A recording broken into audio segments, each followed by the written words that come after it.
À la clinique néphrologique Saint-Exupéry à Toulouse, on pratique chaque année 42 000 séances d'hémodialyse en centre lourd.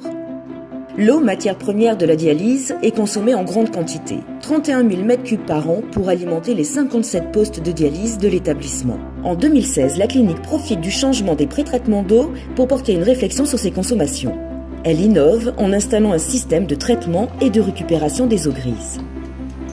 On est allé sur des systèmes qui sont aujourd'hui vulgarisés, mais qui sont tout chaleur, qui permettent de limiter en fait l'utilisation de produits chimiques et d'améliorer évidemment la qualité des effluents.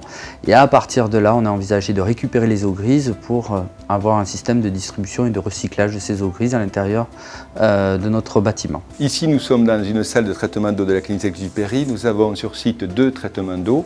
Celui-ci, c'est le plus important. Il est censé alimenter les 5 salles de dialyse. Ici, succinctement, on peut parler de ce module-ci, c'est le pré-traitement. Donc nous avons l'eau d'arrivée, l'eau du réseau brut, avec un système de pré-traitement, filtration amont.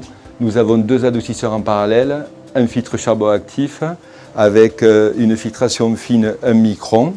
Et après, nous passons sur cet élément, on appelle ça un biosmoseur, qui est tout chaleur. C'est au niveau de ce biosmoseur que le système de récupération d'eau grise est installé. Comment ça marche? En sortie du pré-traitement d'eau, l'eau est envoyée vers le biosmoseur. Lors du traitement, ce biosmoseur produit, recycle et rejette de l'eau. L'eau produite est totalement pure pour alimenter les postes de dialyse. L'eau recyclée est réinjectée par un système de boucle dont le circuit de l'osmoseur. Et l'eau rejetée est évacuée vers le réseau d'eau grise. C'est là que le système de récupération est installé. Une cuve tampon de 3 m3 récupère une partie de l'eau de rejet.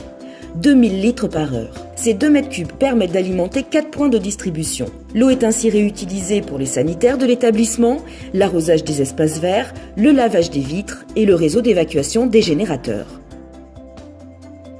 Donc ici, nous avons l'étage de la monoosmose. Nous avons une production actuellement de 3300 litres heure.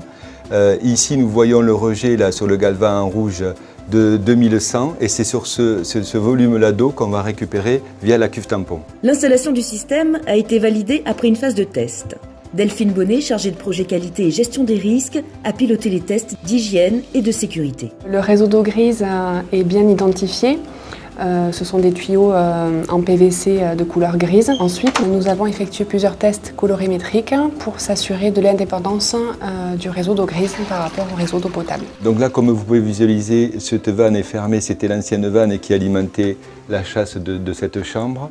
Et actuellement, donc, nous l'avons fermée et nous avons donc raccordé ici avec le nouveau raccord le réseau d'eau grise pour alimenter donc, la chasse de toutes les chambres, de tous les services. Après 10 mois de fonctionnement et le raccordement progressif du réseau d'eau grise, la clinique économise 1128 m3 d'eau.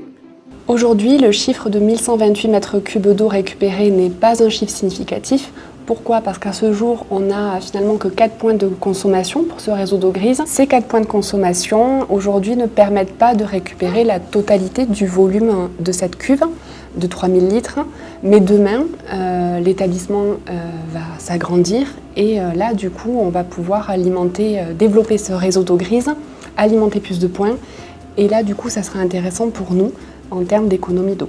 Des économies qui permettent d'amortir les 30 000 € de coûts d'installation en 5-6 ans. En attendant, la clinique continue d'agir sur ces réductions de consommation d'eau. Prochaine innovation du côté des urgences néphrologiques. Sur ce service-là aujourd'hui, il arrive qu'on ait une séance à réaliser et nos traitements d'eau aujourd'hui consomment et produisent de manière aveugle pour 57 postes de dialyse alors que notre besoin réel est seulement pour un seul ou 2 patients.